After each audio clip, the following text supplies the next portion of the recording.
I work on people that have really deep melasma, mostly from hormonal stuff. And what I have found is by dermaplaning the skin evenly, consistently once a month, using enzymatic peels over the dermaplane, not chemical, enzymatic peels, mainly pumpkin, will reverse that. And you won't have that problem because you're recalibrating the skin cell.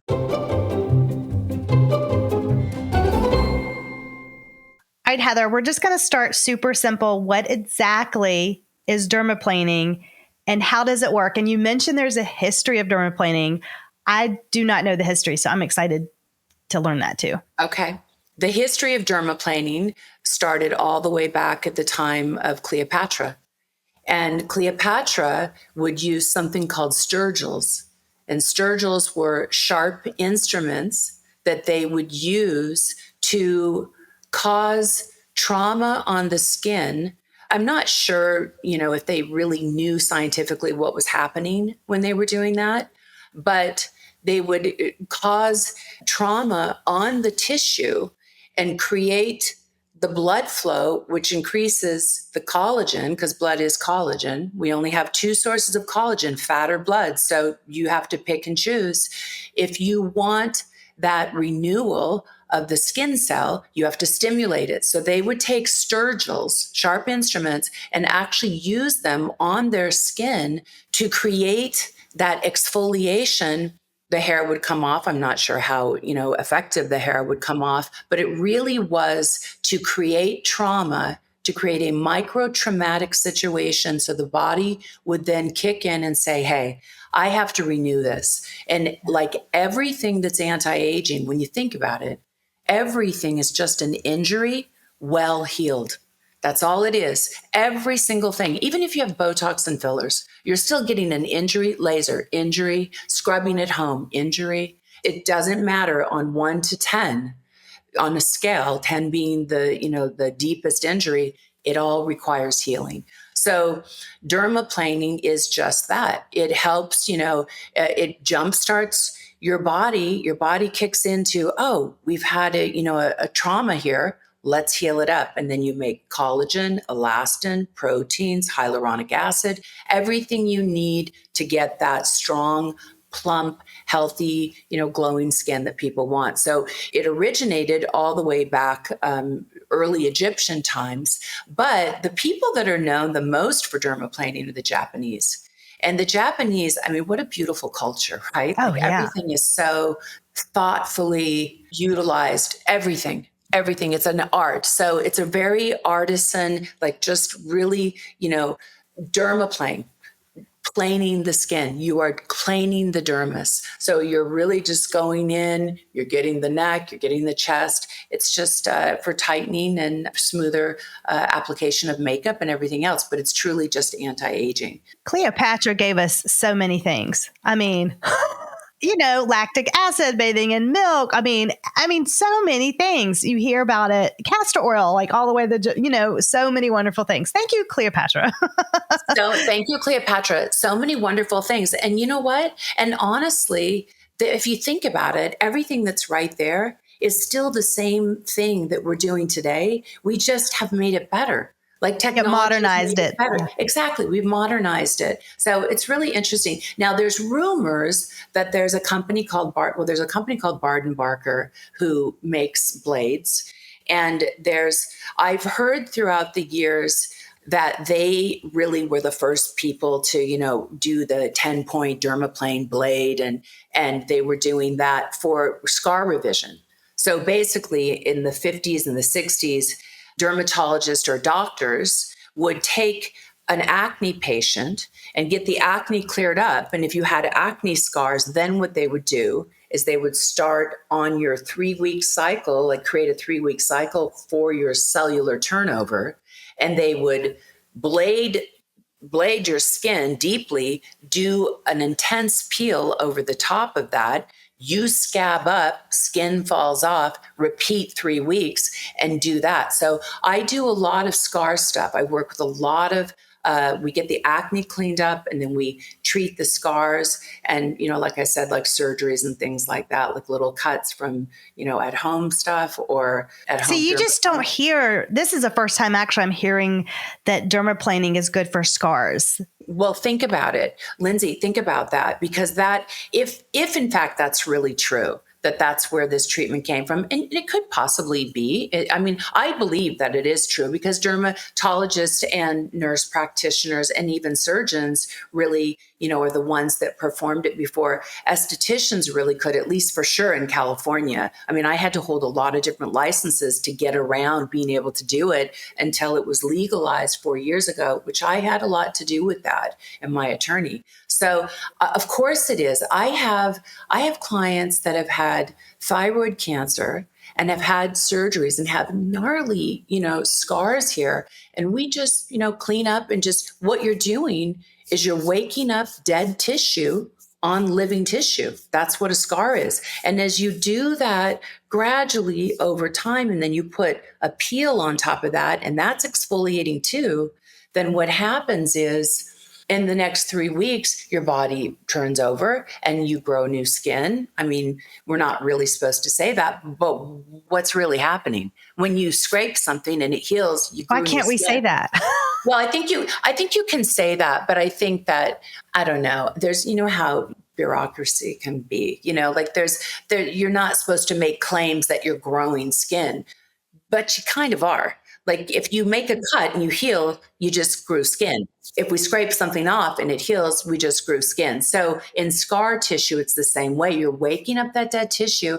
I personally have, in all honesty, have not seen like a complete scar go away, but I have seen a great result and lessening that scar in acne scars and in surgical scars. That's amazing. Also, I wanted to touch on, this is for the estheticians that are listening that are going to just be like, we're so thankful for women like you who, I can't imagine what you went through trying to get dermaplaning, through California, that you're able to do it, because we just got microneedling done in the state of South Carolina for estheticians. And I thought for years, and we still, it was just so hard to get that done. And so thank you so much. I know that you had to do so much to do that. I think you probably know this too, and that's probably why you're interested. Like two things kind of off subject. One, microneedling is excellent for keloided scars. It's excellent for pounding that meat down and getting that keloided scar down. Then once you get it down, then you start dermaplaning. You put your client on a schedule of dermaplaning. A couple of things for me. When I first started doing aesthetics, I really wasn't sure what I was going to be in love with. I started off doing brows because I love brows, and I think that was like artistic. And I was like, you've got great brows. Everybody needs to look at Heather on YouTube. This will be out. She's gorgeous. Your skin's beautiful. You're sweet. Thanks to you. You're like, hey, you're lighting. You got to turn around. But I have to tell you, when I first started off, I learned how to dermaplane 20 years ago, and I literally had a client say to me, if you learn how to dermaplane, I will book once a month. My husband and I will book once a month for the next 2 years with you. And I really needed the money. And I was like, I want the client. So I very quickly learned how to dermaplane. Most was self-taught. Most was searching. There's not, at that time, there wasn't a lot of great information to learn how to do it. But I was raised on an island and I whittled as a kid. So I'm really good with a knife. And I'm like, you know what? This is amazing. I was seeing these results and I really thought, you know what? This is something so safe and so special and healthy for people's skin. And they're getting this result, which is truly anti-aging, and their products are soaking into the skin. So when that happened, I got nervous, because I didn't want anybody to take that away from me. I didn't want, the State Board of Cosmetology, to say, hey, you can't do that anymore. When I was really seeing one person after another get an incredible result and happy. Like these people are frigging happy. They're leaving, they're coming back. They're just like one right after another. The whole business has been built on word of mouth. I'm very proud of that. But the real change for me was, and I'm saying this because I think it's really important for estheticians to be responsible when you're working with scalpels and needles and all that, because you can also do a lot of damage to people. Dr. 𝐒𝐲𝐻𝐤𝐿𝐦 in my life as my medical director. I mean, he's been my medical director for over 10 years. And at first, I wasn't really sure that I really needed that because I'm not a doctor. But at the same time, he makes me so great. And I always have, outside of insurance, specifically for Dermaplane, I have the safety of, what if I did slip and cut somebody and damage them? What if I became too overly confident with my hand? I need to have somebody who has my back in the event that somebody needs a stitch. And I have to be honest with you, people don't talk about that. I've never, yeah.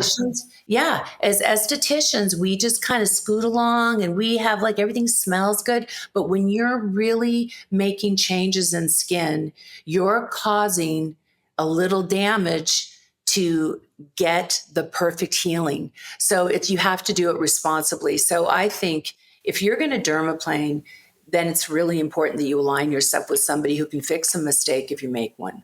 So speaking of that, what if somebody has had a bad experience? How do you turn that around? What do you do?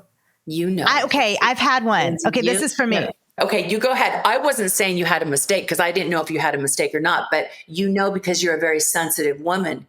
I had hyperpigmentation occur after my dermaplaning. And so it made me nervous. Don't be nervous. You know what you're doing. Okay. Anytime, first of all, let's just say anytime we're working with people, there's always a chance that something can go wrong. So that is a responsibility you go into every session with.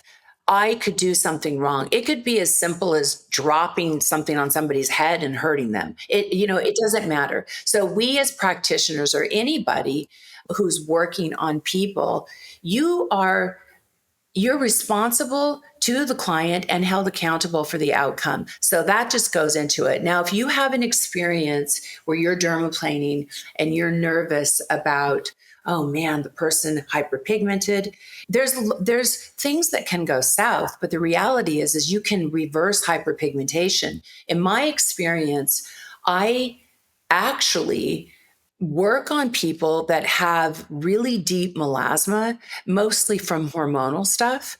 And what I have found is by dermaplaning the skin evenly, consistently once a month, using enzymatic peels over the dermaplane, not chemical, but especially for people that are prone to hyperpigmentation, enzymatic peels, mainly pumpkin, will reverse that, and you won't have that problem because you're recalibrating the skin cell. As we get older, we're dying.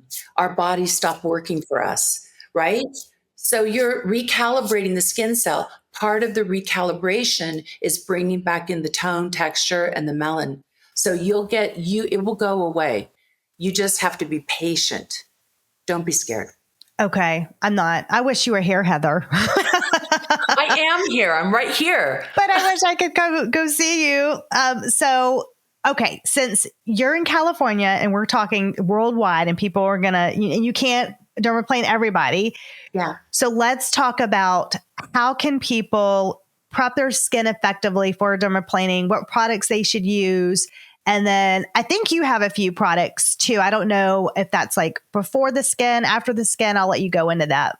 I'll tell you, if you're doing at home dermaplane or for professional. So let's do both. Let's talk about how do people prep their skin to go in for a professional dermaplaning first. Okay. So if you're going in, let's say you're a newbie, you've never dermaplaned and you're going in for the first time, what I would recommend is 1 week before your service, if you are using anything active, if you're using tretinoin, if you're using retinols, anything like that, even simple glycolic pads, just stop. Just stop everything, because those are forms of exfoliation as well. Dermaplaning is a scraping form of exfoliation, where these other things are kind of a burning, melting form, which give you a different result. So honoring exfoliation as a whole, you want to stop one type of exfoliation before you do another. And mainly so when the body is an amazing thing, right? The skin is our largest organ. The skin responds very quickly to any people, places, and things. So the minute you stop using your wet exfoliations that are melting or burning the skin down, your body immediately says, oh, thanks for the break. I think I'll start building my skin up. So I always tell people 1 week before, stop all that and then just use dermal repair stuff. Use things that strengthen and condition your tissue. So by the time you come to see me, I'm like, okay, we have some strong tissue here. We have some wet stuff going on underneath that I can just blade right off, which is the beauty of using exfoliants at home. Because when you get to your, practitioner, they can just blade that off really quickly and very easily. You're dealing with scalpels and they can really level things. So that would be my first, probably my really only thing to say. And you're in California, so the beach is right there. What are the aftercare tips? So they just got dermaplane. What should they do? Aftercare tips. Number 1, wash your makeup brushes. Wash your makeup brushes if you wear makeup, because all that bacteria you're driving it into, you've basically just taken your barrier away. You are open and you are vulnerable. So hat, for sure. I always tell people, keep your hands off your face at least for 48 hours. Dogs, cats, bacteria, all that stuff. If you touch your skin, you can get dermatitis, which is basically like a face cold, but it's not pretty.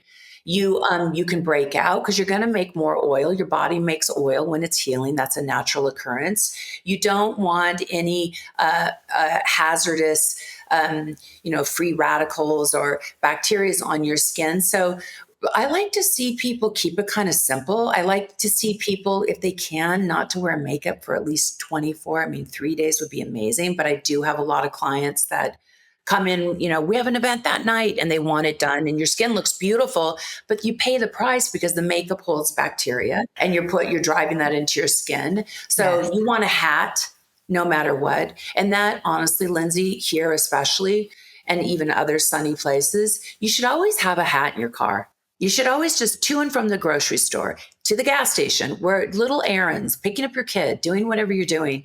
You should always have a hat for extra protection. Do you know about Bluestone Shield visors? Yeah, those are amazing. I have that. You should, everybody should have those, because you think you're protected, but it's really not so much like we're all just like basking in the sun. It's more like the increments of stuff that you get, the compound that really hurt your skin. I like to see people spray a lot of water on their face. I think misting is really important for kind of watering your garden. Yes, I love 𝐓𝐢𝐸. I have that. I have the Bluestone Shield. I walk with that. I always have that. And I love 𝐓𝐢𝐸. I'm always spritzing. On 100%. And you should use sunscreen. I think using sunscreen is important, and even like a mineral powder sunscreen so you can brush into your hairline, because people always get stuff here. They don't like to go all the way through because they don't want that in their hair, which is a big mistake. So I like to see people use a liquid sunscreen, but then I like them to use a mineral over the top so they can get in the hairline, because that's where that's so important. My sister just went to Mexico and she didn't realize like how intense the sun was, and she was covered head to toe. She knows sunscreen, rash guard, the whole works. But her, she went snorkeling and she didn't put sunscreen up there and she said it was the worst. It was awful. She got burn. Yeah. I mean, there's a reason why dermatologists check our scalps, so we should be going back through our hairline for sure. So that would be what I would think would be the best thing to do. Now, what about beauty tools? Do you like to use red light therapy after dermaplaning or anything like that? I think I'll tell you, like you, my services are really long. My services are about 2 hours long. I mean, I do extractions, massage, the dermaplane, which is like the chest, the neck, tied up around the eyes. I do like the whole thing. I take a lot of time doing it. I like to do one pass up and then one pass down to get a different take on how skin cells are. Because when you look at skin cells, they're not just like ding, ding, ding, ding all over our face. They're like this and this and this. So I like to stand when I work and work around the client, and I do one pass up, and then I'll come in front of them and I'll do one pass down with the blade. So I think that I've Like, do you lost red my light therapy in your treatments, or? thanks, because I lost my train of thought for a second. I was thinking about that. I do sometimes. I don't all the time. I honor and respect people that do a lot of red light therapy in their treatments, but I personally, I don't make the time for it. There's too many other things going on. And by the time the service is finished, a lot of times, most of my clients have at-home therapy, red light Devices. stuff. So I always encourage them, hey, right now, because we've created an injury, would be the perfect time for you to, use your red light at home. Because red light therapy, from what I understand, really, it feels great, but it really only works best when you have an injury, because then the red light attaches to the collagen repair in your body. So it's important to use it back to back. I would say 3 days afterwards, but I don't really push it so much. I mean, we have it at the shop, but I don't use it. It's not that I don't like it, but I just tell people to do it at home. Like, wear your mask at night, go to sleep, do it for 3 days in a row. Okay, so now if we could shift to people that are doing their home dermaplaning, do you have products that help with that? I do not personally sell tools. Many years ago, I started with a tool, and I decided that I didn't think people were ready just yet to hold a straight blade to their face. I dermaplane myself, and it takes a long time, and I never get like close up by the ears or on the jawline like I like. It's very hard to do the neck, and scalpels are sharp. I know there's twinkle blades, and there's a lot of things on the market. There's Dermaflash, there's all that kind of stuff. I think, it makes some exfoliation, and I think there's a result in that. And if you have the time to patiently, frame out and take your time doing it, I think that's wonderful, and you should do it. For twinkle blades, I wanted to clarify that. Definitely not with a surgical scalpel, but the twinkle blades, like shaving your face, shaving your face. Yeah. But even then again, Lindsay, you're looking at a straight blade. Oh, yeah. We are used to holding razors, okay, which is what I wanted to tell you. We are used to holding razors. We shave our legs, we shave our armpits. We are comfortable with the blade going like this. This is where problems come into play. And human beings are very impatient. So I see, even from the twinkles, and those are like little kind of wavy, they're serrated kind of blades. They're not even straight like scalpels. So when you cut with a twinkle blade, you look like you've been in a dog fight. You're going to see a mark there. And I see it all the time on people. So what I recommend, and women don't really like to hear this always, shave your face. If you don't have time to go and get a professional treatment, or you're not patient or knowledgeable to sit down and frame your skin out and do it, wash your face, put a great shaving cream on your face, and shave your face. That's what I do. I shave my face. I do it a lot. I do it a lot because I'm racing and I don't have time, and I do it. And I mean, look at you. You have beautiful skin. A lot of women shave their faces. I just do it with an oil. I don't know. It just seems... Well, if you're comfortable with it, I wouldn't, like I said before, I wouldn't recommend people using oil, only because, oil kind of sticks into the skin. And I see a lot of people that do pre-cleansing with oil and use oil, in their daily routines. I only like an oil at night, and I like it when it's covered with a heavy cream to help it distribute evenly into the skin. But I don't know. Oil attracts bacteria. Oil immediately when it's exposed to light starts to go rancid. And I don't think that that's good on the skin.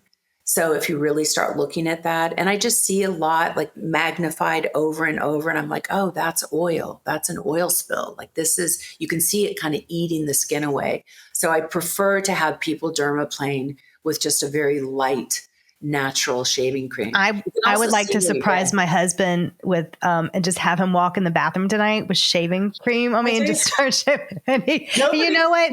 He would just roll his eyes and go, God, he's so used to all this crazy stuff.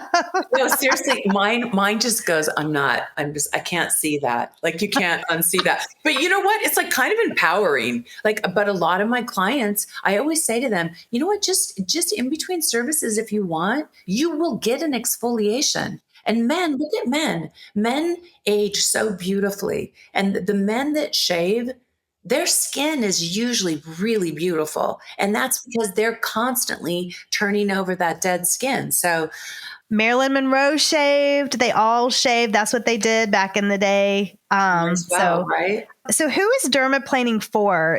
Can everyone benefit from it, or are there certain skin types that respond best? I think dermaplaning is for everybody, over the age of 20 or 25. I think Okay. it's anytime, we're all aging differently now because we're exposed to different things. And some people are aging at a younger age much faster than they would say at my age at 58. Like people are really, I see a lot of younger people really going through it right now. I think dermaplaning, for me, I do a lot of men. I do a lot of orbital planes on men. I do a back planing treatment. I Oh, do nice. it's awesome. Like a full, like dermaplane, the entire back, like treat it like a back treatment, like you're giving a facial on the back. I never thought of the back. It's amazing. It's amazing because if you think about it, forget about the hair and just think about anti-aging exfoliation dermaplaning the skin, planing that skin, planing the dermis. Back planing is amazing. It's so rewarding too, because you get like just big skin and you're just cleaning. I mean, I love it. I think it's so fantastic, but I do a lot of like orbital planing on men, like forehead orbital area, neck here, going over the hair area for men. Too strong. It's going to be a bloody mess. Don't even attempt it. It's not worth it. I do a lot. Mainly my clients are women that want anti-aging results. Right. But yeah. Anywhere, I don't know, like early 20s to, whatever, older, the older you get, the harder it is to turn over skin, the more you hang on to. So you want to do it, as much as you can. I have to ask this question because I know this is the number one question. Does it make your hair grow back thicker? Does it make your hair go back thicker? All right. In all honesty, no. And I will tell you this. I was like, what is Heather going to say? Yeah, I know you never know because I'm all over the place. But I'll tell you, this is okay. I'm very dark and I have very dark hair. And that was something I was concerned about. When I do my dermaplane treatments, I always prep the skin by doing a wax on the lip because we tend to grow firmer hair here on our lips. I also will do, if people are prone to thicker hair here or more stubborn, like whiskery things, especially as we get older, we get that. I'll do a little prep of wax here first, and then I'll blade the entire skin to prevent kind of blunting anything that potentially could grow more. Because in theory, when we blunt cut things like our brows, it stimulates growth. When you're dermaplaning, you're not blunting, you're skimming, you're planing, you're using a scalpel, and the gauge of a scalpel is not like the gauge of a razor. All right. So that's the down thing. When you do at home stuff with a razor, I do think that you can encourage the hair to grow back a little stronger, but it doesn't mean that when you go see your practitioner and they use the gauge of a scalpel, that your hair will grow back in softer and it won't grow back in more. You definitely are going to grow all your hair back. You're alive. Hopefully you will grow hair back because when you grow hair, you're making collagen. You're making oil. You're getting all the wonderful anti-aging benefits from your body functioning for you in an anti-aging That's a good way. point. A lot of Yeah. people are upset when their hair grows back, and you made an excellent point. Let's be excited our hair is still growing. Things are still working. Things How are about still we're functioning. alive? How about you're still here? Like my clients ask me that question and I say, well, as long as you're alive, as long as you're living, I mean, hopefully you're going to grow hair back, because when we grow hair, it's a sign of health. It's also a sign that your body's working. Of course you're going to grow hair back. But I think what it is more than anything is when people, when you first dermaplane, you're just like, oh my God, this feels amazing. Like your skin feels so plump and tight and fresh and almost wet a little bit. And then your products are actually penetrating and not just sitting on the top of your skin. So you're like, you feel really good. And then when that hair first starts to grow back, you get kind of like a little itch, kind of like, oh, do I have a hair on my face? You feel that sensation, which I think is spectacular, because that means your body's healing, that healing itch. Right. And then the hair starts to come through. It's going to come back. I mean, you have to keep up with your treatments, and that's just part of it. I mean, I don't think it's worse. In my experience, it's not worse. It isn't worse at all. I don't think so. I had to ask that for everybody. So with your line, I would love for you to explain, like, what, if somebody is new to your product line, what should they start with? My line is a little interesting, and I know you'll appreciate this because you're an esthetician. I feel like estheticians are the closest to the skin. So estheticians, we see our client once a month, over and over and over again, sometimes the same person for 20 years. And we're like, wow, that really affected your skin in a bad way. And that was really great, in a great way. So when I started doing my own products, I really was challenged by another company to private label for them. And just because they were my clients, they were like, hey, can you make us something? I was like, yeah, I can do that. And I did. And it was awesome. But I didn't set out to make like a whole line. It was just kind of like, I'm going to make a scrub, or I'm going to make people need to physically exfoliate. I don't see people exfoliating at home. We're taught not to exfoliate, which is so crazy, because every culture that has gorgeous skin is centered and rooted in exfoliation. Look at Korean skincare. They all scrub their bodies a lot, and their faces. So of course their products are going to penetrate. They've prepared the tissue. So I started with 2 scrubs, and I have some things here. I'm not going to open anything, but I started with our Buff and Stuff, which is an active scrub with a little bit of glycolic. And then we did a Buff and Stuff natural, if you can see that. Yeah. So these are all natural scrubs. They're sugar, lemon, honey with essentials. Is it for the face and body? For face and body. Okay. For face and body. The active has a little bit of glycolic in it. I think glycolic is such a wonderful acid, and I think that people should be using low doses of that in their treatments. My line is not a full line. Like I said, like I started making conduits. I made a peptide, Pretty in Peptide. And then I made a hyaluronic, a happy hyaluronic. And we did a barnacle buster because people have stuff growing on their skin and we need to get rid of barnacles. And then I was like, let's make a sage spray with peptide. So I'm just doing one-offs that play well with everything else you have. Now, what do you mean by barnacle buster? Because people are going to pause right there and go, wait a minute, growing their skin. What is she talking about? You know, when you're looking in the mirror, you wake up in the mirror, or better yet, you're in the car and you just see something on the side of your face and you're like, what is that? What is that? Like, I've never seen that before. My grandmother used to call them barnacles. Little like keratosis growths or little skin tags that pop skin tags, things like that. Or blemishes or melasma. Barnacle Buster is great for melasma. It's all natural. It's a tonic you put on a clean face. It's not going to hurt you. It's a big seller for us. And I want one of those. All barnacles. Like imagine we're these little shells in the ocean and we just have things that pop up and grow on us. We want that to go away. So it'll help with skin tags? You can just apply it? Totally takes them off. What? Totally takes them off. It's awesome. It's awesome. So my line is kind of, it seems like it's all over the map, and it kind of is, but it's really just, you know what? You need a really great hyaluronic acid. You need a hyaluronic acid that doesn't have 50 ingredients in it, that has 5 ingredients, and it's going to penetrate, and it's very, very strong, and it will play well with your other products, and it's going to work. So that really was, you know, what I was thinking when I started formulating my own stuff. It's more like you have your hands in so many products and you're touching tissue, and you get to see, like, you know, what works and what doesn't. And I feel like a lot of serums don't really do anything. So serums and scrubs, spray, because we love sprays. Oh, yeah.